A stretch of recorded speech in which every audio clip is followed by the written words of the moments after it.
One day I was speaking to a man, very interesting discussion, on an aircraft. Normally, we travel quite a bit, so you get to meet people, and when they ask you, what do you do? You tell them, no, I'm a religious person. I try to, teach people a little bit here and there, myself as well. So I was discussing with this man. He tells me, I'm an atheist. I said, okay, so what do you believe? He says, I believe when we die, we're just returned to nature. So I said, okay, when you die, what have you told those whom you leave behind to do? He says, I will be cremated. I will be cremated. So I had a beautiful discussion with him, explaining to him the damage and the harm of being cremated. He was not happy initially, but then he said, wow, you got me thinking. What did I tell him? I told him, brother, you see, we are buried.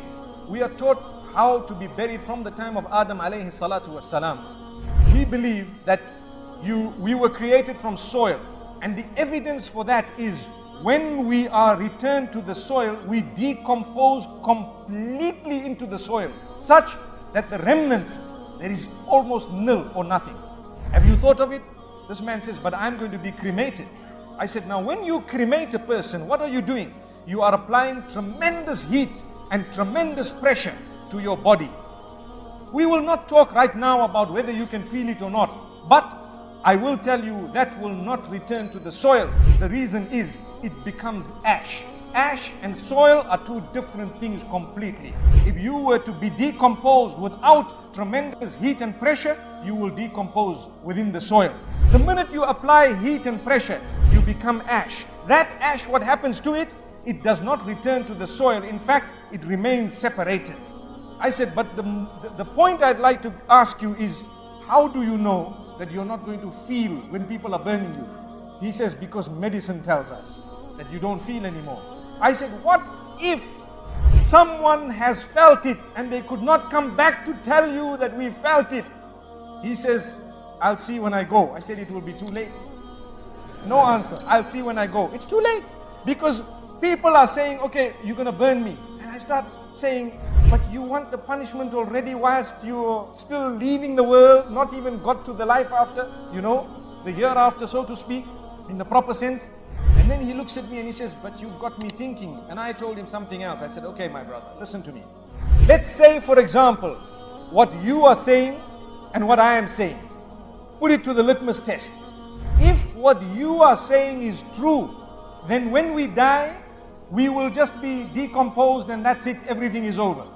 What is the possibility and probability of what I am saying to be true? Is there any probability? He says, no chance. I said, okay, when I die, if I was a good man who worshipped whoever made me, I call him Allah. I call him Allah, Allah the worshipped one. And I say he is one, alone, no worship to be rendered to anyone besides Al-Khaliq, besides the one who made me. I put my head on the ground for him. I render an act of worship for him. Whatever I do is for him. So if I were to worship my maker and say, oh you who made me, have mercy on me. Oh you whom I am going to return to when I die, have mercy on me. So that is my statement on one hand, and on your side, you do whatever you want and you're not prepared and whatever. When we die, if what you said was right, I did not lose anything because I would have just died and decomposed. This is just a statement to make people think. If what you said was right, I did not lose anything because I decomposed. But if what I have said was right, you have lost everything. It's a fact. So why don't you just come and adopt what I've said? Because even in that case, you will lose nothing. Amazing.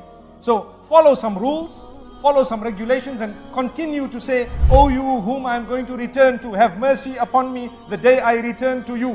When you return to someone, like you are saying, there may be a probability according to them, but you would have lost everything if what I said was true. He said, well, I'm going to think about it and think about it seriously. He says, you are the first person who's made me shaky in what I believe. I said, you know what? That means you have not spoken to enough people, because even a child will tell you that there is a maker.